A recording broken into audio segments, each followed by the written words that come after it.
Hello and welcome to Unstressed. My name is Dr. Ron Ehrlich. Now, before I start, I would like to acknowledge the traditional custodians of the land on which I'm recording this podcast, the Gadigal people of the Eora Nation, and pay my respects to their elders, past and present.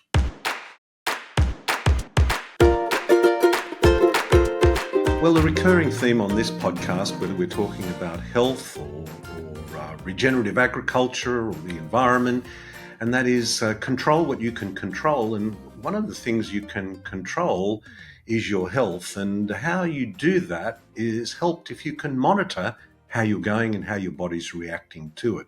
Well, that's what this episode today is all about. My guest is Dr. Torkil Faero. Now, Torkil is a general practitioner, an emergency physician, a documentary filmmaker, an author, and a photographer.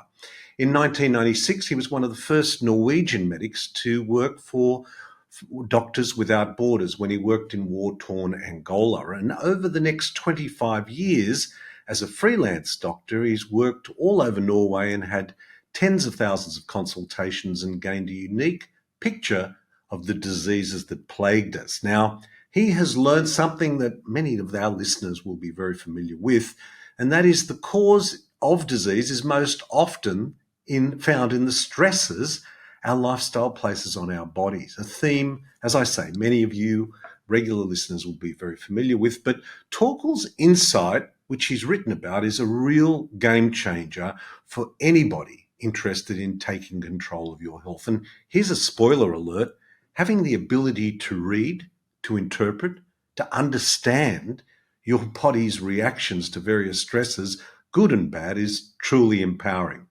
Torkil has written, and we talk about it today, The Pulse Cure, which examines the significance of heart rate variability and gives a practical and holistic plan to improve overall health. I hope you enjoy this conversation I had with Dr. Torkil Faero. Welcome to the show, Torkil. Thank you, Ron. Nice to be here.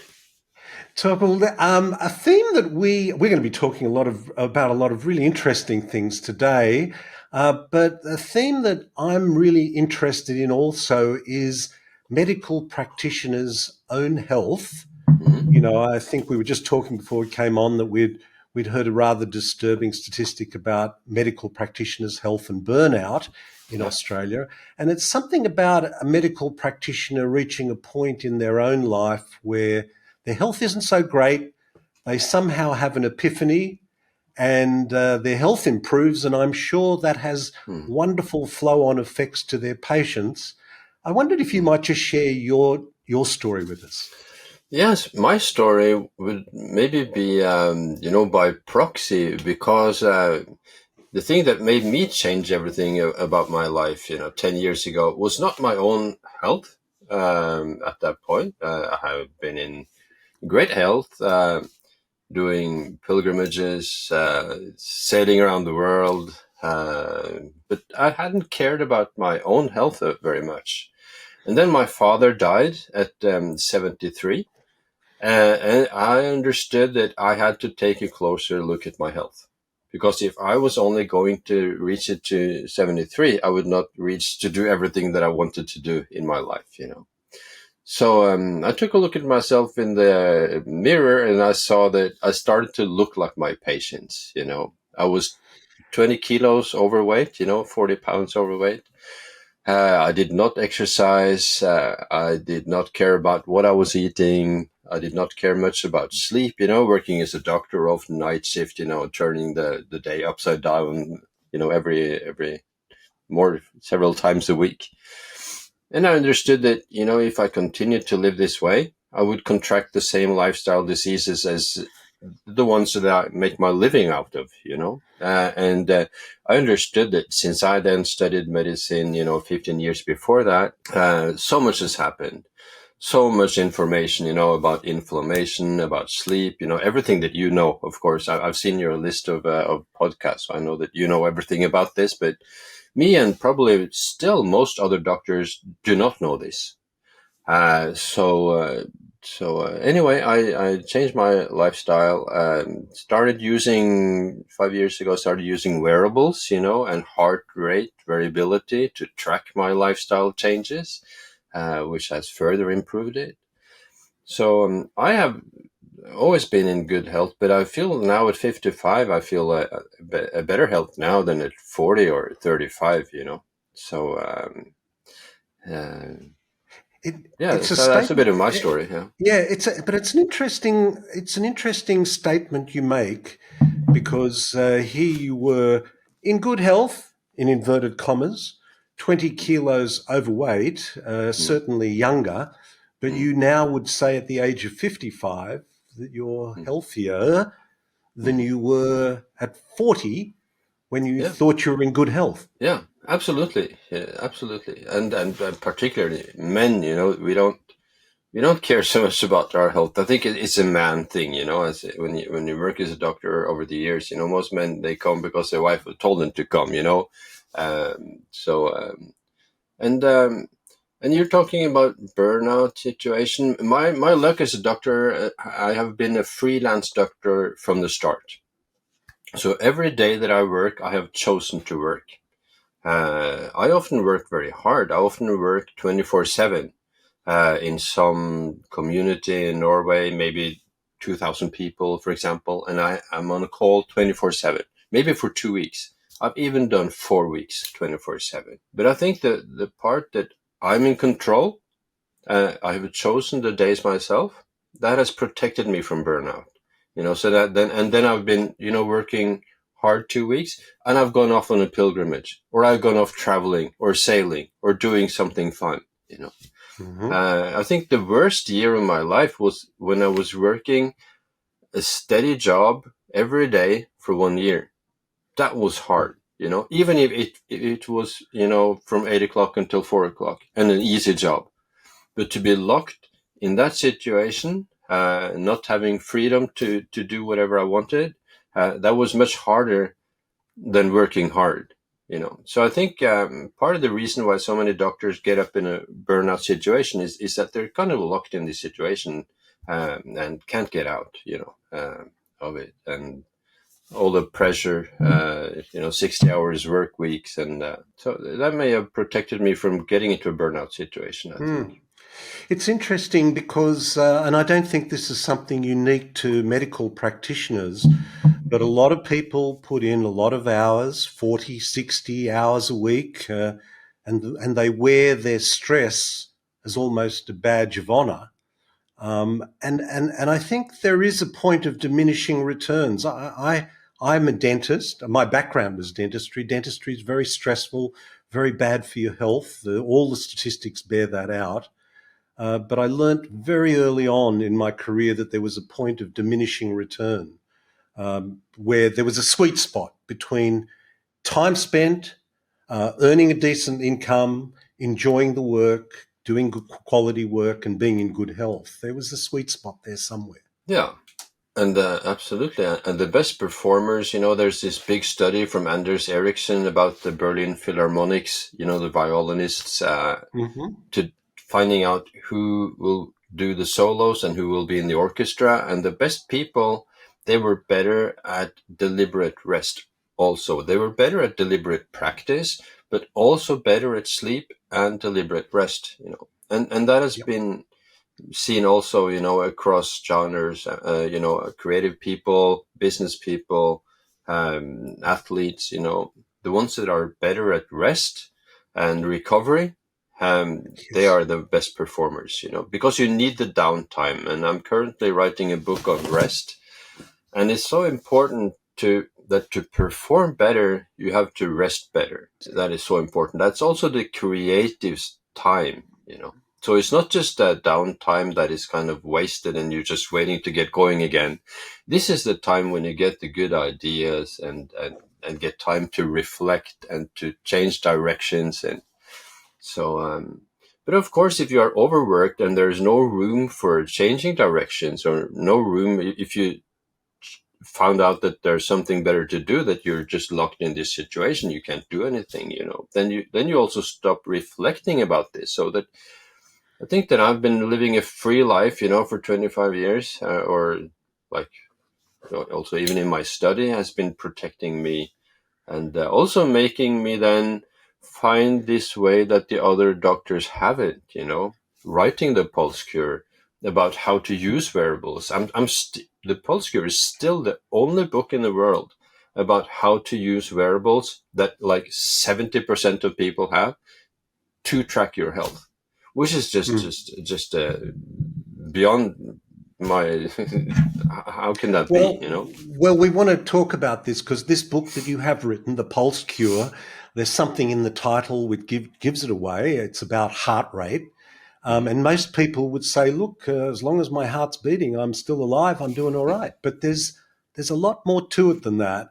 How does the heart rate reveal a bit more about our health? What can we learn from our heart rate? Yeah, our heart rate, you know, responds to everything in the body. You know, it's like a command center. It will take in signals, you know, through the vagus nerve and through all the nerve endings, whether it's mental stress, physical stress, you know, physiological stress. It will be detected by the heart, and the heart will respond to it. And this response, you know, with the wearables, you know, detecting the heart rate, you know, in milliseconds, will show these differences long before you notice, because we are not really good at noticing our own stress levels. It has throughout evolution been just in the way of our other senses. So if we were feeling too much of our stress, you know, then it would disturb our hearing, our eyesight, our taste of smell, of taste, you know, everything, you know, that, you know, is so important as a dentist. Um, so it has been downplayed, you know, throughout evolution. We actually can't hear the heart murmur, and the sound of our lungs is outside of our hearing, you know, frequencies, you know. It's even that smart, you know, we can't hear this. So it has been hidden from us. And with the wearables and with tracking the heart rate, we get a window into our autonomic nervous system. And the autonomic nervous system has been overlooked, you know, by medical science for many years, you know, maybe because we hadn't really had anything to measure it until now. So the heart rate variability is the kind of the only window into the autonomic nervous system. And the fact that we can have these devices on our hands as people, as patients, taking the control of our own health, you know, taking the power from the doctor and from the healthcare system into your own hands, literally, is just a major shift. It's a game changer, you know. It's a total shift in how we can look at health, you know, from waiting until we get sick and then do something to preventing us from getting sick in the first place. Because heart rate variability has an association with almost all diseases. So you can Google anything like I just did, you know, before we went on. I just Yes. Googled, you know, dental conditions and heart rate variability. Of course, there is a connection. Yeah. And there's a connection to almost anything, you know, prostate cancer, there's a connection to it. All of the cancers, you know, and autoimmune diseases, everything. So it's kind of a too good to be true thing, you know, Yep. but it is true. Yeah. And the ancients knew, you know, the Indian doctors, the Egyptian, you know, the Greek doctors, they knew that through measuring the pulse, you could tell so much about the patient, you know.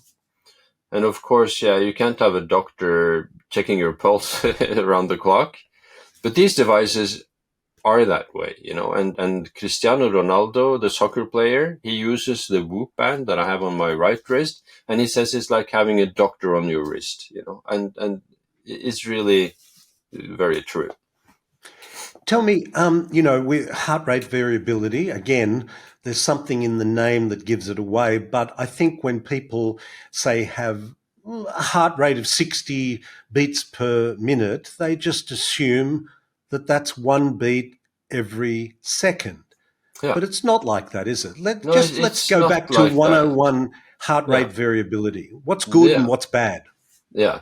So you need a variation between heartbeats, you know, and there will be a variation between heartbeats. And the better health and condition you're in, the more variation between heartbeats. it is a sign that your body is in a restful state, that your vagus nerve is functioning, and that you are in a state of recovery, or are capable of recovery. And let's say that you have a heart a heart rate of 60. Then when you breathe in, your heart rate may be 80. And when you breathe out, your heart rate may be down to like 55. So there will be a variation from when you breathe in until you breathe out, in the restful state. And that is because when you breathe in and there's more oxygen in the lungs, the heart pushes through a little bit more, is more effective. When you breathe out and there's less oxygen, the heart rate slows down a little bit, to save some energy. Not much, of course, from second to second, but throughout the life, it's estimated that you can save 350 million heartbeats if you have a good variation. In the stressful state, though, then your heart rate will beat more like a clock. And it's almost like your organism interprets it as this organism is in danger. We need to use all available forces, even when you breathe out and there's less oxygen in the lungs, because this organism may not survive the next minute or two, So regardless where the stress comes from, if it's mental, if it's nutritional stress, is it physiological stress, then the heart rate will beat a lot more at a steady pace. And this difference between the variation is what the wearables can pick up and tell you in the moment whether you are stressed and to what degree, and of course throughout the day and week and month and year, so you can keep track of this while you are busy living your life.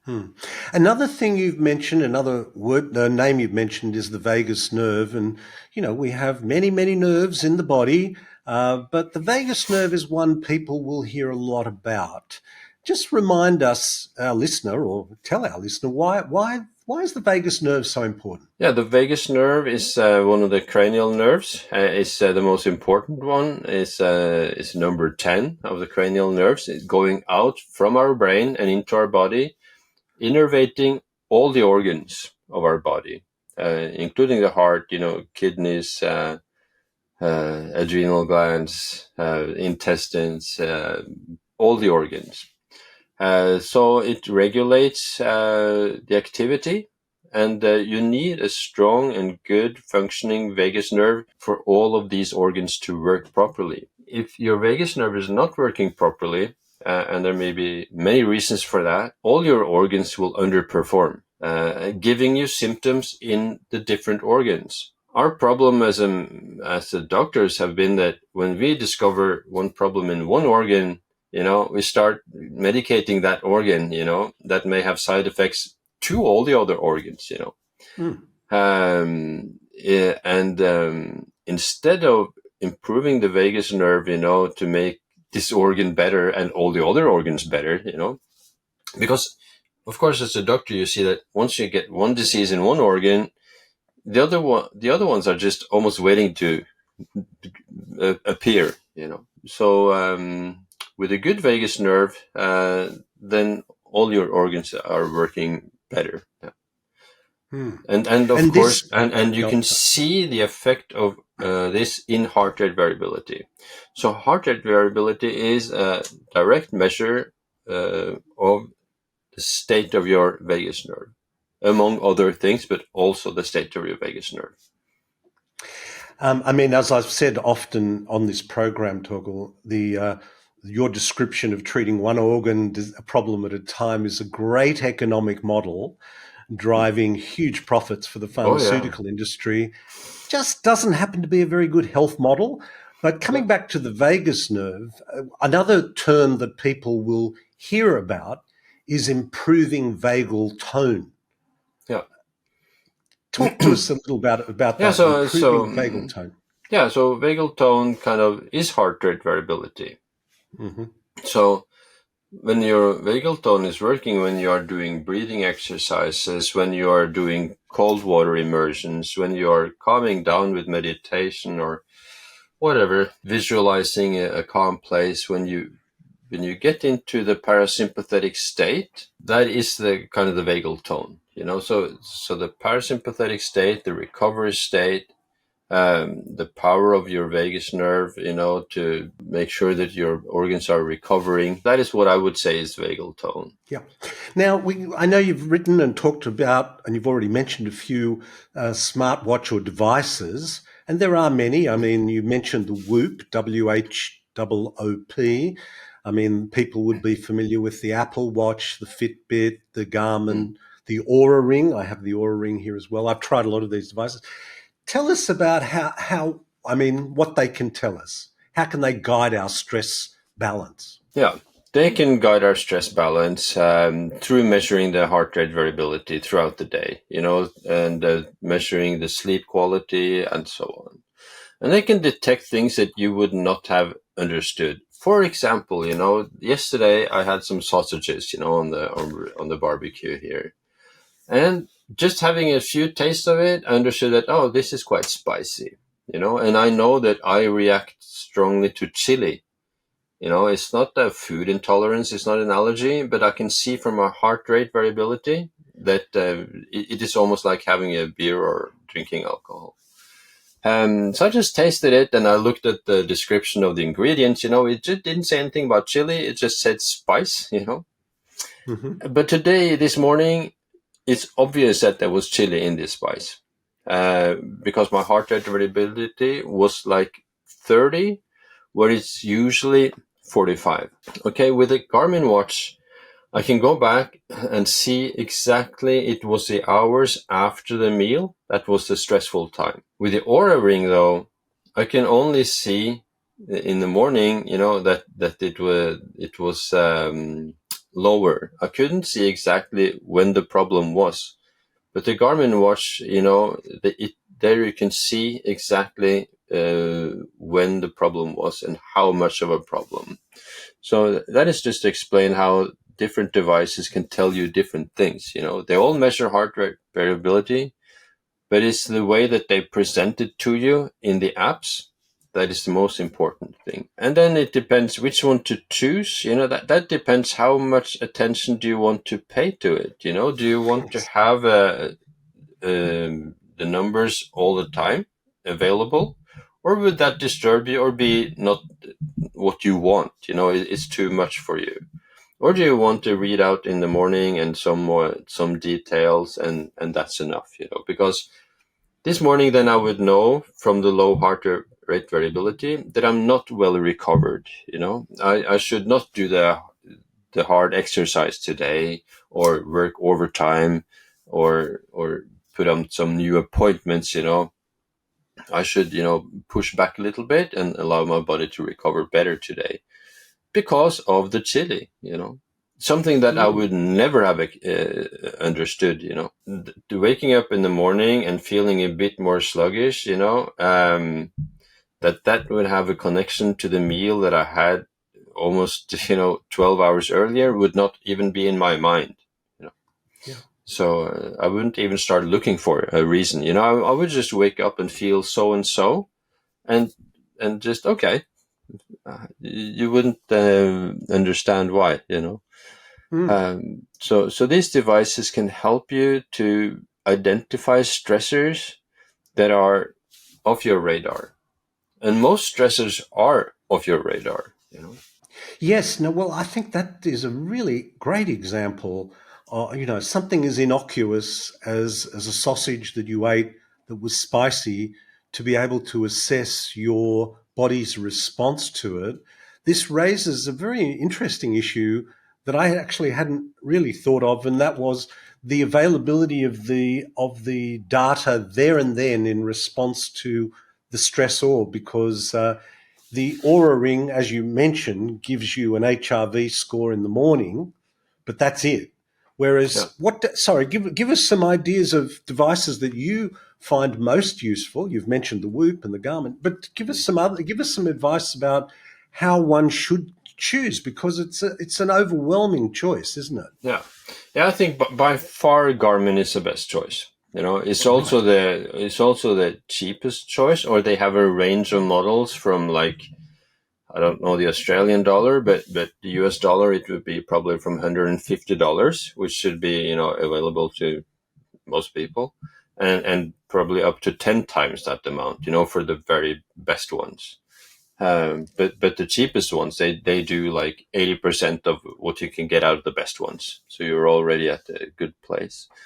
So that's by far the best ones. And it's not because of Garmin itself, but because they have been smart enough to buy the algorithms of the Finnish company Firstbeat. And Firstbeat have been doing physiological measurements for more than 20 years, and have just implemented their system that they have used traditionally in ECG monitors and just put it into the Garmin watches. And I used a similar ECG monitor for 2 years before I even understood that Garmin had this system. And the system of Garmin is it's called body battery system. So you have kind of a body battery. So this morning, my body battery was low. It was just above 50. So kind of it's like you have charged your car, if you have an electric car and it hasn't really charged much. It has been a bad connection or so. So while usually my body battery would be 80 or more, if I'm well rested. And of course, this sounds like it's something that Walt Disney would have invented, right? It sounds too good to be true, but I had been using these ECG monitors for 2 years. And then when I understood that Garmin had the system, I just used them at the same time and saw that there are insignificant differences between them, so there is good enough, by far. Otherwise, I would have thought, okay, this is just a gimmick. It's not, it can't be true, But having used the ECG monitor for so long and having then to interpret everything myself for 2 years, I understood that, okay, the system of body battery that Garmin has is the best one. But then, of course, you can use the Oura Ring, it will be more like you are going to the shop and you do a big shopping. You get the total, but you don't see the items. So you don't know whether eggs or meat is expensive. Is it alcohol or water expensive? You don't know, So both the Whoop Band and Oura will be like that. So the main reason why I used Garmin for the Pulse Gear book, and we had 200 people using the Garmin watch, as a test group in the book. That is because you see these different items, and you are able to detect the hidden stressors that will only appear once you have this detailed overview of when something stresses you and how much, or when something de-stresses you and how much. Yeah. So quantifying HRV on the Garmin gives you a score. You mentioned your score was 30. It should have been 50. What is the scale, and what for you as an example is good, and what is bad? Yeah. The heart rate variability will also depend on your age. So a 25-year-old well-trained person, may have 150 or even up to 200 in heart rate variability, a huge variation between heartbeats on the in-breath and out-breath. But this will go down very steeply until you're 40 years old. So my variation in HRV as a 55-year-old would be in that range, So for me, like 30 is a very low heart rate variability for me. It will be after I've had some chili or after I've had some alcohol. If I have a good day, I'm well rested, the optimal HRV for me may be 55. That would be my maximum. Maybe when I was 25, it would have been 100. So it will go down by age, reflecting, of course, our body's capability of recovery. So the best athletes, even if there are millions of dollars to be made and fame and fortune and glory, once you pass 40, almost forget about it. It's only a few individuals that are capable of maintaining a good endurance and strength level for a competitive sport, after 40. So our body is very forgiving.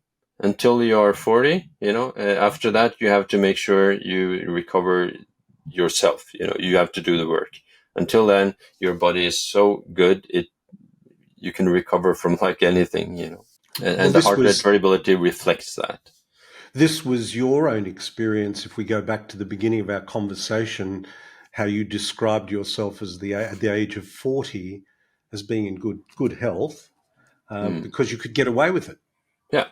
Yeah, and it's not necessarily, I had no symptoms. I've never been having any chronic disease or symptoms over time or so. I have some, crucial ligament ruptures and such, but it's not. I think it's not necessarily good not to have symptoms, because you can be doing harm to your body. That will only be showing, after 30, 40 years. If you have symptoms, like brain fog, like burnout symptoms, stomach problems, that may be good, because you may be forced to do better choices, before something more serious appears. So I can see that in many of my patients, particularly male patients, that they have been well for all their life. They have never felt anything, and then suddenly, they get their cancer or heart disease or something, Yeah. while women more often will develop symptoms earlier on, that they have to take into consideration. But a lot of these health problems, the diagnosis is not like a light switch. Yesterday you were perfectly healthy, and today you have a diagnosis of cancer. This is a process, and fortunately, as you mentioned a lot, is subclinical or no symptoms associated. Coming back to your sausage with your chili, I'm intrigued to know how quickly after consuming that particular food, which you didn't have an allergy for, but you didn't agree with you, how soon after consuming that food did your That goes Garmin quite fast. That will be a matter really? of minutes. That will matter of minutes, So Okay, interesting. and interestingly enough, I was talking about this on a podcast earlier this week, and the podcaster told me that there was one Dr. Coca. It was a suspicious name, but there was one Dr. Coca in the 50s that, and he was one of the leading immunologists, one of kind of the one who coined the idea atopy, for eczema and so on. And he said that he could use the pulse test, to identify whether people were tolerant for certain foods. And then they would be in a restful state, eating only that ingredient. And within 4 minutes, or just a few minutes, if the heartbeat went up by 4 beats, then that would be a sign of intolerance. And Interesting. I'm not sure exactly. I said 4, but that was 4 beats, but I'm not sure for how long, but it was not a long time. And the body reacts quite fast to it. And one of the main advantages, I get, on Instagram, so many people reach out to me because this book has been just a huge success in Norway. It's been on the bestseller list for a year and a half. And then one of the most important things is that so many people find out that they have food intolerances. Yes. So they will do everything in the Pulse Cure. The book is full of advice on what to do to manage your stress levels.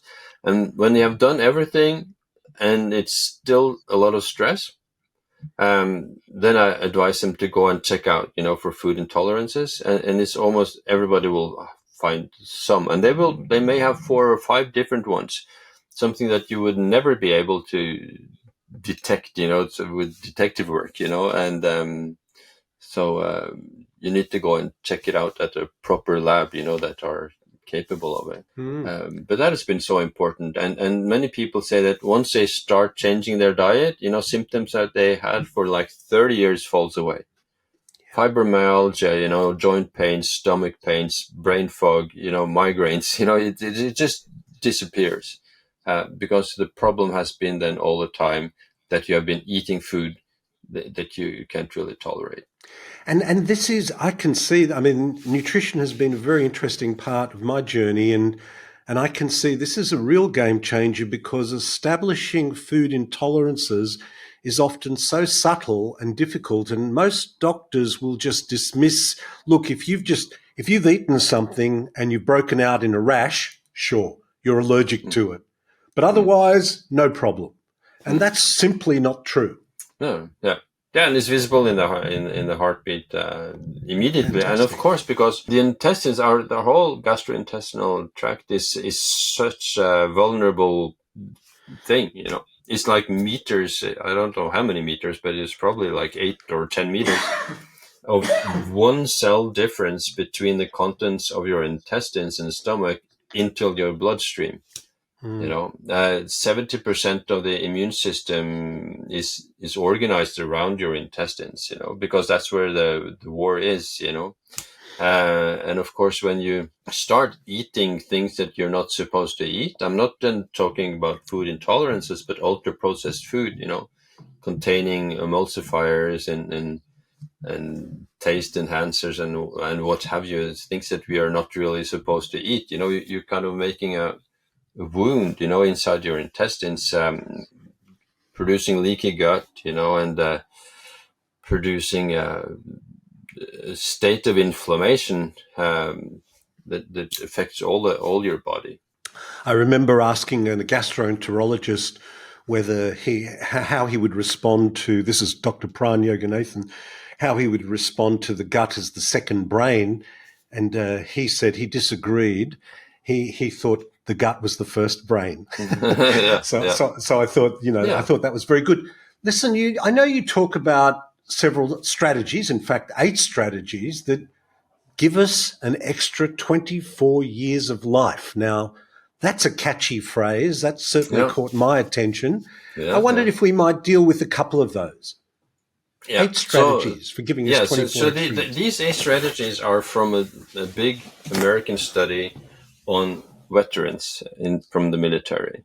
700,000 veterans followed over 11 years, showing that if you do the good lifestyle strategies from your 40, you will live 24 years longer than the ones who don't use these strategies. And the good thing is that if you start at 60, there's 18 years to gain, extra years to gain. And this is also my impression as a doctor. I've had more than 100,000 consultations. I've seen more than 50,000 different people because I've been working as a freelancer, as a locum doctor, as maybe you would say in Australia. So I've seen 50,000 different people, and this is also a number that I can recognize. I can see that people who are living a good lifestyle will live very much longer, and 2 decades longer. Yes, absolutely. That is what I see every day. And luckily for me, these 8 lifestyle strategies, 7 of them are exactly the same as I describe in the Pulse Cure. It's the same strategies that I focus on, and most people focus on when it comes to lifestyle. The good thing is that these lifestyles will be seen in heart rate variability. So whatever is good for you or bad for you will be detected in heart rate variability. And the 8 strategies is, from the American study, is a good sleep, being able to de-stress or have a control of your stress levels, avoiding excessive alcohol, and exercising, and then nicotine, stay away from nicotine, tobacco, smoking, and also and having good relationships. And the one that I don't have in my book, the 8th one, that is opioids, to stay away from opioids. And of course, in the US, that's a much larger crisis, than in Norway. But I can also see that is probably a bit overlooked also, because I think the opioids, I can see that many people using opioids, they have the same inflamed bodies, so I can see that there's a connection there. In all these different things, whether it's a cause or consequence or both. So you can say that HRV is associated with all these different diseases and symptoms and lifestyles, But whether it's the cause or consequence, that is often a bit hard to distinguish, but it's often on both sides of it, So like a dental condition, if you have an inflamed body from whatever reason, or you're stressed, you are much more prone to get a dental condition. When you get a dental condition, your HRV will be worse, So it will be kind of a downward spiral, I think. So the HRV effect will be both on the cause and consequence side of the disease. You talk about opioids and the opioids. It's not just heroin. It's something as simple as codeine is an opioid too. Absolutely, yeah. So, and I know eating, obviously, diet is an important one. And I know intermittent fasting has become very popular, stuff like that. I'm just interested to get your view of what and when should we eat, and from a heart rate variability perspective. Yeah, and that is so good, and that was a surprise to me the first time, because in the start, I had to find out all these things for myself. So the first time I was working in a very nice place on the west coast of Norway, and they gave me dinner every day from the nursing home. And the dinner was so good, that they cooked it themselves there. And I used to gain 2 kilos every week I worked there. So I thought, I can't go on like this, I'll get fat again. And then I started, okay, what can I do? Okay, I can skip breakfast, I can do that, then I can keep eating the dinner and dessert. And then, of course, I was not used to that. So I thought, and in the morning, it felt, hard, not eating. And I was expecting to see a lot of stress then on my monitor. But no, it was total calm, until I was eating. So then I discovered, wow, fasting is restorative for your system, even though you feel hungry and you feel, uncomfortable and hungry. So even more in the evening, I saw that if I had a late meal, that would affect the stress levels into the night. So what I found myself and so many other people find as well is that an eating window of 8 hours is optimal. Somewhere around that, maybe 8, maybe some people 10 hours, but at least I think not more than 10 hours. And this will it will motivate you to keep that time window when you see it on your watch, on your Garmin watch. You would not see this on your Oura ring, but on your Garmin watch, you would see this effect. Yeah. And that's motivating because it's a bit hard, particularly in the beginning. After a while, I don't feel hungry anymore. I used to feel a lot more hungry when I was eating on and off, from the early morning until the late evening. I had no clue. And most doctors actually advise people to eat, throughout the day. Yep. Like you eat every 3 hours, or so throughout the day. So to keep the glucose level steady. Yeah, and that will if somebody would say that, then I know that they have not used the CGM, because when you use the CGM and you are fasting, you see that the blood glucose is as a flatliner, it's totally flat. Your body is so capable of keeping the blood sugar on track once you don't feed it with fast carbohydrates and all that. So anyway, a feeding window 8 to 10 hours. That's one of the strategies in the post cure, and it's one that can make up for a lot of bad food. So even if you eat junk food, you can get away from the symptoms just restricting this feeding window and letting your intestines and cells in your intestinal tract have this time to recover. Because it's estimated that 10% of the cells in our gastrointestinal tract will have to be replaced or repaired every day. It's one of the cells that have the fastest turnover of our body. One third of your feces are discarded cells, you know. So it's quite massive. So if you don't allow your intestines enough time for recovery, you will be sick. Your intestines will underperform, giving you inflammation and problems in your body. Now, just for our listener who may have missed it, the CGM refers to the continuous glucose monitor, which is a little device that literally plugs into your arm and Yeah. measures your glucose. I mean, I think that in itself is a very interesting thing to do. Well, maybe not permanently, but although type 1 diabetics do. What do you think of that? Continuous Yeah, glucose I monitor. think absolutely everybody should use it for a month Yep. or two. Yes, I agree. They should use it.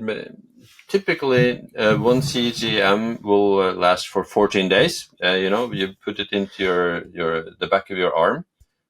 It's not painful.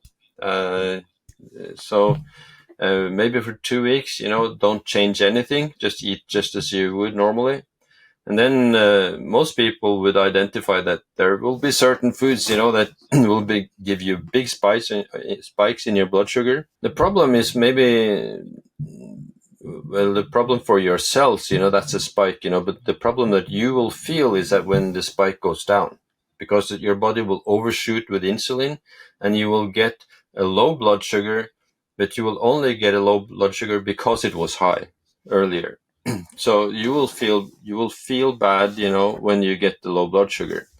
And then you will think that, okay, I need a new kick from sugar, to get up again. And then you will be in this roller coaster the whole day.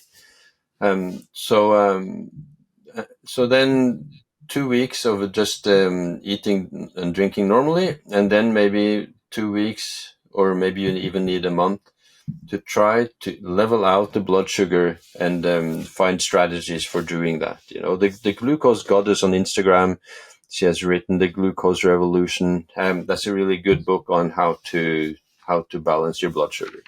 And I think it's fair to say that the lower your blood sugar is, or the steadier it is, the healthier you will be. It's a bad indicator for every disease. Absolutely. And the problem for us doctors, or to the shame of us doctors, is that we have been waiting until people get the diagnosis of diabetes.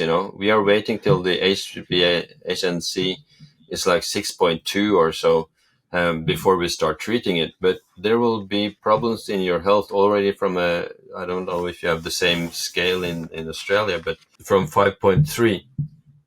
So we are waiting and we are watching people get worse and worse, and then we start treating them. But in this whole period, they will have insulin resistance. And with insulin resistance, their cells will underperform because of bad metabolism of glucose. So there will be too much glucose in the blood where you don't want it. It's sticky. It gives you problems. And there will be not enough of it inside the cells where it's useful. So insulin resistance is one of the bases of inflammation, and one of the reasons for the diseases, in all organs. So we need to stop that process of getting diabetes long before we are doing it now. And yeah, you were mentioning it earlier, how the healthcare system works, and there's too much money in sick people. In chronically sick people, that's so much money into that business. And one of the good things about these devices is that there is money to be made, on keeping people from getting sick. So Garmin, Whoop, Aura, Samsung, all this industry are making money keeping you healthy, and that's a good thing, Yeah. So, I think the only loser in people being healthier is the pharmaceutical industry. As far as I yeah, can see, absolutely. it's a They win should be for shaking. They should be. They should be. Which is what this podcast is all about, and what your book is all about, and that's what brings us together. Another one is, you mentioned alcohol, and gee, let's face it, alcohol is ubiquitous. It certainly is in Australia. I'm sure it is in Norway as well. Yeah.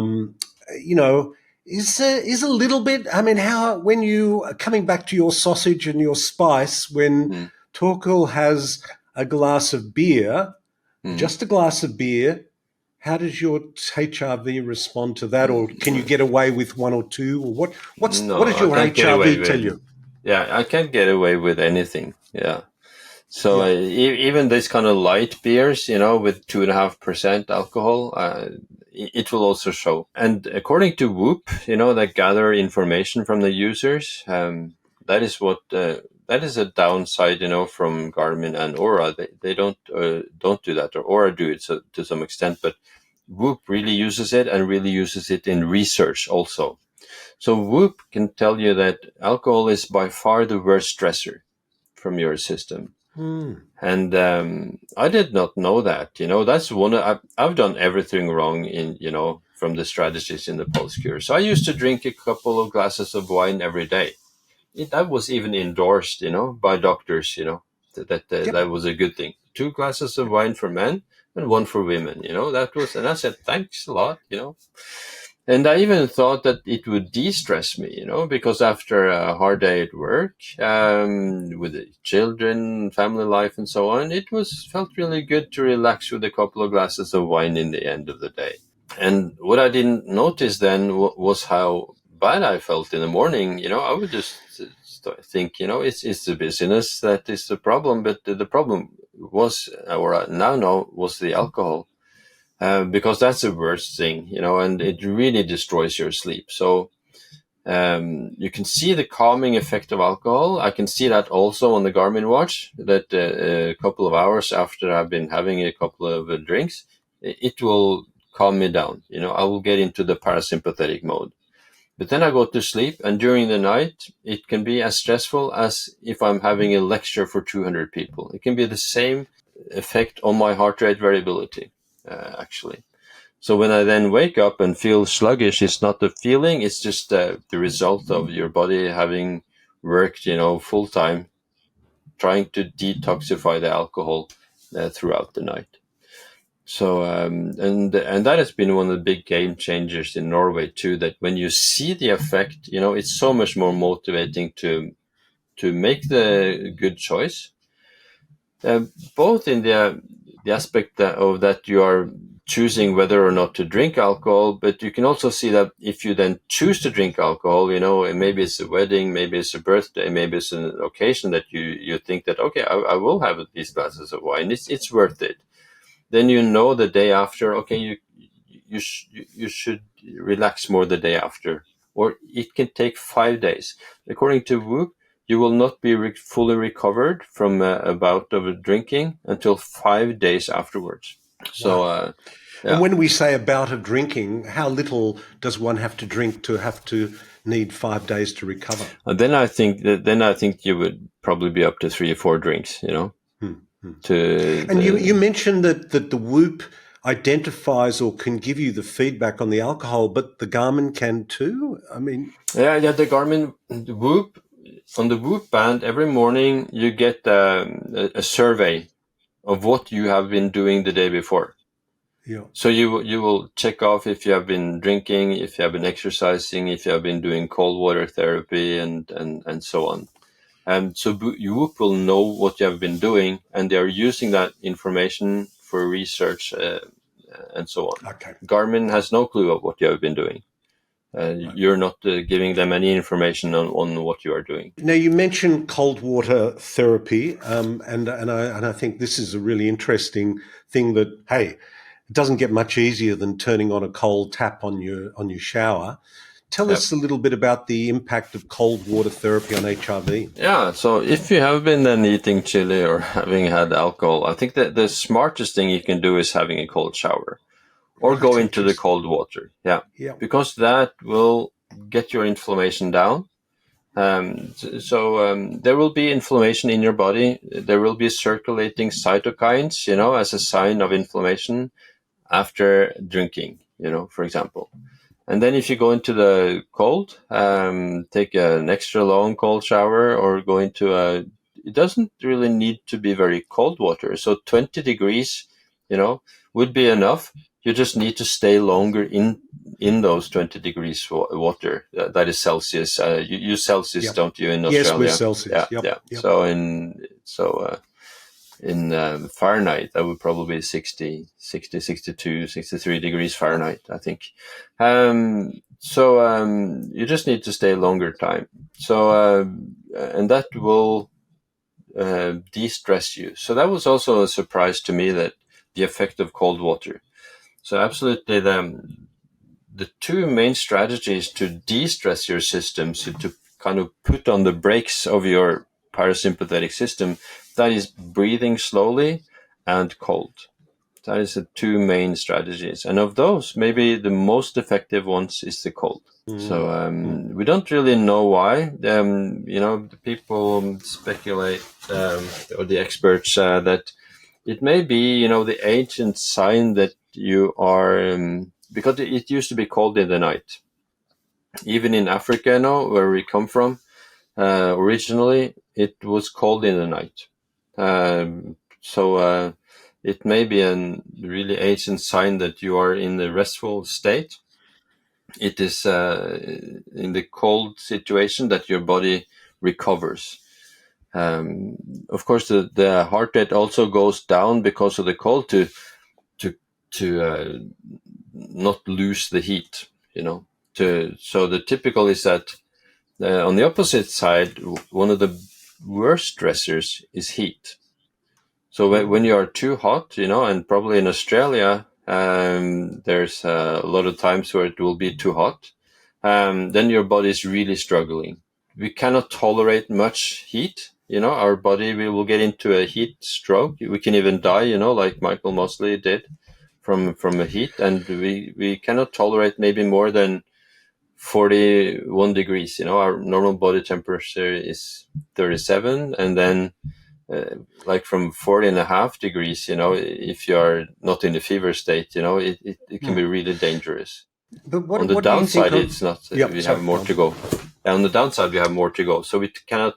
The body really struggles hard to lose the heat if it's hot.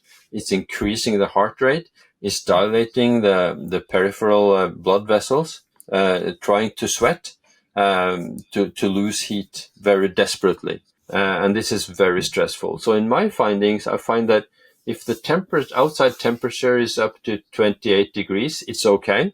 It doesn't really stress me so much. If it goes from 28 to 30 to 32 to 35 degrees, that is really hard. There's no way to get into a parasympathetic mode when there's like 32 degrees outside, So, what do you think of infrared saunas, though? How does that affect our parasympathetic? How does the infrared sauna fit into that model? It will be stressful, to be from the heat of the infrared sauna. So I use a infrared light, from a panel, not with a sauna. And I think I'm just starting to look into it. I will write one book now is on rest, and the next book that is already booked, it's on the sunlight and photo, treatment, So I'm looking forward to look into that, because I think there's so much to gain there as well from the energy from the sun and from certain light frequencies. Yes. So, but I don't know at this point. I don't know enough about infrared saunas to say anything conclusive But about it. you're using red light. Why? Yeah, because it seems it's very good for the mitochondria. Mm-hmm. There are mitochondria, is the basis. So you need good mitochondria. You need good cells. Of course, again, mitochondrial dysfunction is measurable in heart rate variability. Again. So of course we need the light. I don't know how it ended up that we are advised from doctors to stay out of the sunshine. It's just a ridiculous idea that is hard to believe how it got that way. But it seems that, and I listened also to your podcast with Grant, was it, the expert on the sun. And there's so much evidence now that sunshine is so vital for us. There's a big study in Sweden from 30,000 different people showing that the sun, getting enough sun is or it is the other way. If you're not getting enough sun, then it's as dangerous as smoking. So the people who are smoking and getting a lot of sun, they live longer and are healthier than the ones who are not smoking and not staying in the sun. So it's what a statement! What a statement! Yeah. And I mean, this is another theme, as you've mentioned, that we're exploring on the podcast. And I used to think sleeping and breathing were foundational. Now I realize our relationship with the sun and light is even more foundational. Absolutely. But in order to understand the public health advice and the illogical nature of it, I can only use two words, and that is business model, because it just is so nonsensical to be so much to be made on sunscreen. Yeah, so sunscreen, there's so much money. The sunscreen companies, they also a lot of places sponsor the anti-cancer societies, and of course, again, sunshine is visible in heart rate variability. So I just recently, I can see there's a steep rise in my heart rate variability. We went sailing in Seychelles, and the heart rate variability goes up, by maybe 7-8 numbers, which is maybe from an average of 37, maybe up to an average of 45. And you can really feel that. Mm-hmm. Well, I think most people would say how good they feel when they've been out in the sun, and there's a physiological reason for that. Exercise is another one, because a lot of people think the harder you do, the better it is. What is exercise, and how does heart rate variability and exercise fit together? Yeah, that fit, of course, also closely together. And so you need to exercise, and you need to exercise at a level that does not give you too much recovery time. And that can be hard to estimate. So that is also an advantage of the Garmin watches. They will give you a recovery time after your exercise. And I think they're very accurate, because your fitness level is so important. To have a good fitness level is vital. Is the VO2 max that you will get from the Garmin watches also. The VO2 max is such an important metric for longevity and health. So, remind our listener about VO2 max. So VO2 max is an estimate of how well your cells are metabolizing oxygen. So the higher number, the better your cells are at using oxygen to produce energy. So there is indirect measures of the effectiveness of your mitochondria. And I can see that if you are in a poor shape and you may have a VO2 max of down to 26, then your body has to work, in overdrive just for normal daily activities. You're overtaxing yourself just being, and then once you start exercising, then your VO2 max will go higher, so if your level is from like 35, 40, 45, I have 45, then your body is working, with extra capacity, in the daily life, and these things are visible in the heart rate variability. But the problem is that if you are starting from a low fitness level, a VO2 max maybe of 30 or so, then you can tolerate almost no exercise. One normal, if you do jogging for 20 minutes, you'll be exhausted, and you will need maybe 4 days to recover. It will create a state of inflammation. You will feel sick. You will be demotivated, and you will not do it again. So you have to start really carefully. If you're starting from a low point, from a poor level of exercise, you have to start really, really carefully. And I think the best thing is to have a zone 2 training. that you probably heard of. Zone 2 is for a Just remind us. typical Yeah. person. Yeah, for a typical person, that would have a maximum heart rate of 170 or 180. Then your zone 2 would be maybe in 130 to 140 in heart rate. So you should stay below that, and most athletes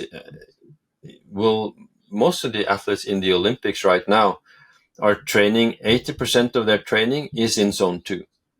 So they are not pushing out max every time. Even the winners of Tour de France and so on, they have most of their training at this low heart rate level.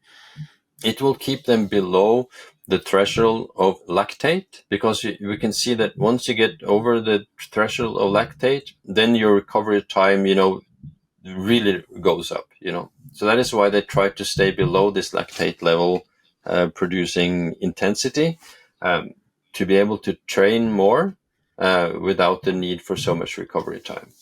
And the Garmin device or a device can give you the VO2 max? Yeah. And I tested it. So at least for me, I did it a test, on the treadmill, with a professional equipment, and it was accurate for me. Wow. So, and I can see it also because, so many people reach out to me, and I can see that it's a good estimate. I'm rarely surprised when I see the VO2 max compared to when I see the person in front of me. So I was going to ask you which one you recommend, and I'm getting the message that the Garmin would be that device. Is that fair to say? Yeah. Right now at the moment, by far it's a league of its own. But maybe now I think that Samsung is coming out with a new watch and a Galaxy Ring. So I have the impression that Samsung is brewing on something powerful. But for the moment, and Garmin is by far the best choice. Also money wise, and yeah. Now, Torkil, just finally, and I just want to finish up with one question, because taking a step back from your role as a medical practitioner, as an author, because we are all on a health journey together through this modern world as individuals, what do you think the biggest challenge is for us as individuals on that journey? That is manifold, that is to try to get the totality of our physiology in order, in the stress levels, the exercise, the food, the sleep, the rest, the alcohol, to try to balance all these different variables, because the world is putting so much stress on us. And if we are not making sure that we are resilient and strong, we're losing. We're losing lives. We're losing life quality. So we just have to do some effort every day on these different strategies, and make sure that we're strong enough to live our life to the fullest as long as we can. So I think it's not one thing, but it's the thing to be aware that we can do so much.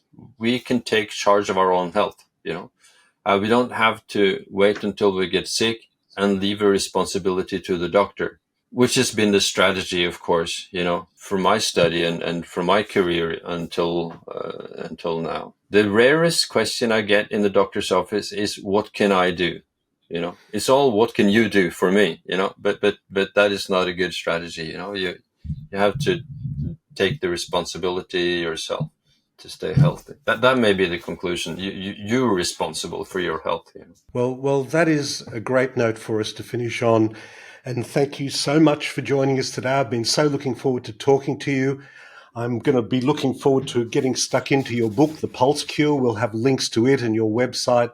And I look forward to you coming back and telling us about the book on rest and the book on sunlight. So thank you so much. So thank you so much for having me on. And if people want to learn more, they can go to thepulsecure.com. There's a lecture there, and there is some blog there and so on. Or they can look me up on Instagram on Dr. Torkil. So thank you.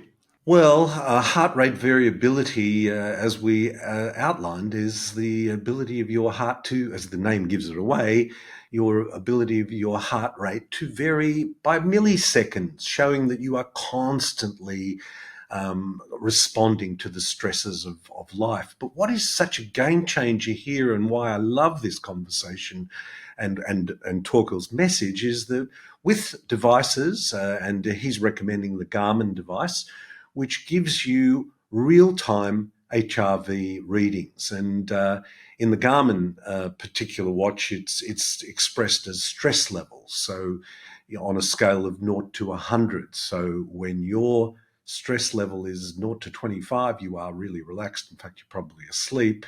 When you're 25 to 50, you're low. When you're 50 to 75, that's a moderate level of stress. And when you're over 75, that's a high level of stress.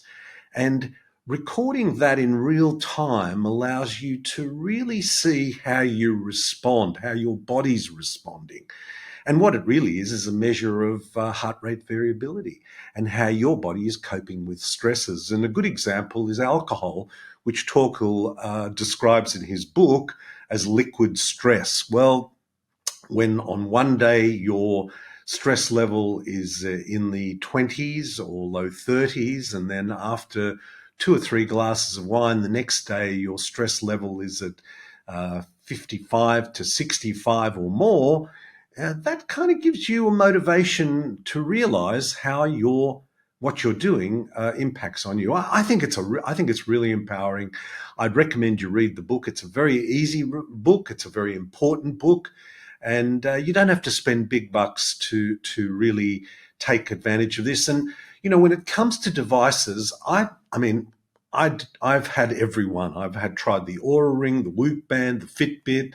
I've now got my own Garmin device because I knew I was going to be talking to Torkil, and I'd been reading his book. And the way I see it is I think it's a great thing to wear for a month or two. I really do. I think it's a great way to get your head around what is going on and how your body responds to the various stressors. Similarly with a continuous glucose monitor.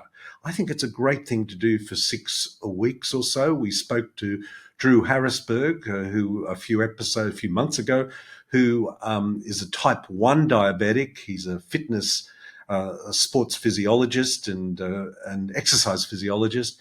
And as a type 1 diabetic, I think wearing a continuous glucose monitor is really probably quite important. But I think for us as ordinary citizens, ordinary individuals on a journey through health in this modern world, I think you can get overly obsessed by measuring it. But I think to benchmark it is a good thing. And I think wearing a device for a month or two is good. Don't forget, it's EMF radiation right there on your body the whole time, and I don't really like that. But I think as a way of benchmarking yourself, and maybe once a year coming back to it for a month or so to benchmark yourself again and see how you're going is important. I remember I became so obsessed with it that when I wore the Oura Ring, I'd get out of bed in the morning and check how I had slept, and I annoyed my wife so much that she eventually said, when she would ask me, how did I sleep? She said, don't go and look, just tell me how you feel. And let's not underestimate how important that is as well. Look, we'll have links to Torkil's book, The Pulse Cure. I would also invite you to join our Unstressed Health community, where these kind of discussions and a lot more insight into how you can what the various stressors are that may be impacting on your stress levels. Remember, Unstressed Health defines a stress as anything that compromises your immune system and promotes chronic inflammation, because they are the common denominators in all disease. And I believe our Unstressed Health platform, balancing out the daily challenges of the 5 stresses, the recovery in the 5 pillars, and our mindset, our mental fitness with how we approach all of those things is really what we are focused on. I hope this finds you well. Until next time, this is Dr. Ron Ehrlich. Be well. This podcast provides general information and discussion about medicine, health, and related subjects. For content is not intended and should not be construed as medical advice or as a substitute for care by a qualified medical practitioner. If you or any other person has a medical concern, he or she should consult with an appropriately qualified medical practitioner. Guests who speak in this podcast express their own opinions, experiences, and conclusions.